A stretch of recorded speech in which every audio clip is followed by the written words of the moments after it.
आज हम पितृपक्ष के बारे में जानेंगे। पितृपक्ष की शुरुआत कैसे हुई, पितृपक्ष कब मनाया जाता है, कब से शुरू हो रहा है पितृपक्ष, पितृपक्ष का इतिहास, श्राद्ध की तिथि का पता न हो तब क्या करें। चलिए शुरू करते हैं। बहुत समय से चली आ रही प्रथानुसार पितृपक्ष ऐसा समय होता है जब हम अपने मृत पूर्वजों को याद करते हुए उनके मोक्ष की कामना के लिए पिंडदान करते हैं। साथ ही उन्हें जल तर्पण भी किया जाता है। कहा जाता है कि यही वो समय होता है जब हमारे मृत पूर्वज धरती पर आते हैं और यदि वो प्रसन्न होते हैं तो घर को धन धान्य से पूर्ण कर देते हैं। मान्यता अनुसार पूर्वज सूक्ष्म रूप से धरती पर विराजमान होते हैं, इसलिए पितरों का श्राद्ध बड़ी ही श्रद्धा पूर्वक किया जाता है। इन दिनों में पिंडदान, तर्पण, हवन और अन्नदान मुख्य रूप से करने का प्रचलन है।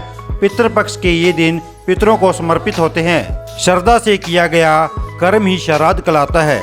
आइए जानते हैं पितृपक्ष के इतिहास के बारे में। पितृपक्ष कब मनाया जाता है? भाद्रपद की पूर्णिमा से अश्विन कृष्ण पक्ष की अमावस्या तक कुल 16 दिन तक का समय पितृपक्ष के रूप में बनाया जाता है। इन 16 दिनों के लिए हमारे पूर्वज भोजन और जल ग्रहण करने धरती पर आते हैं और सूक्ष्म रूप में हमारे घर में विराजमान होते हैं। इसलिए पूरी श्रद्धा भाव से पितरों का स्मरण किया जाता है। कब से शुरू हो रहा है पितृपक्ष? पितृपक्ष का आरंभ इस साल 29 सितंबर शुक्रवार से शुरू हो रहा है और इसका समापन 14 अक्टूबर शनिवार को किया जाएगा। इस महीने में पितरों की मृत तिथि के अनुसार ही उनका श्राद्ध किया जाता है। पितृपक्ष का इतिहास। मान्यता है कि पितृपक्ष की शुरुआत महाभारत के युद्ध के दौरान हुई थी। महाभारत युद्ध में जब दानवीर कर्ण का निधन हो गया और उनकी आत्मा स्वर्ग पहुंच गई, वहां कर्ण को भोजन के स्थान पर सोना और आभूषण खाने को दिए गए।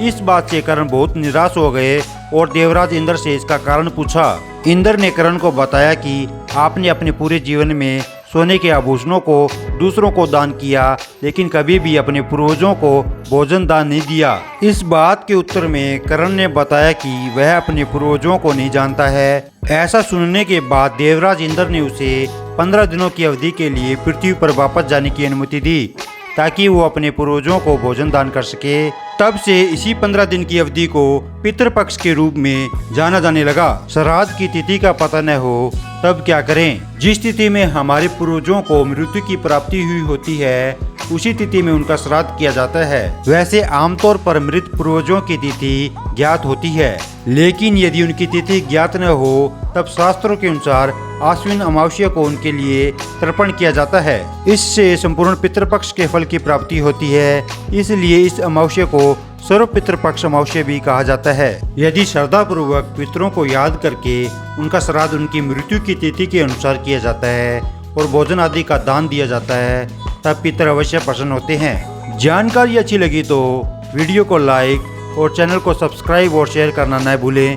धन्यवाद।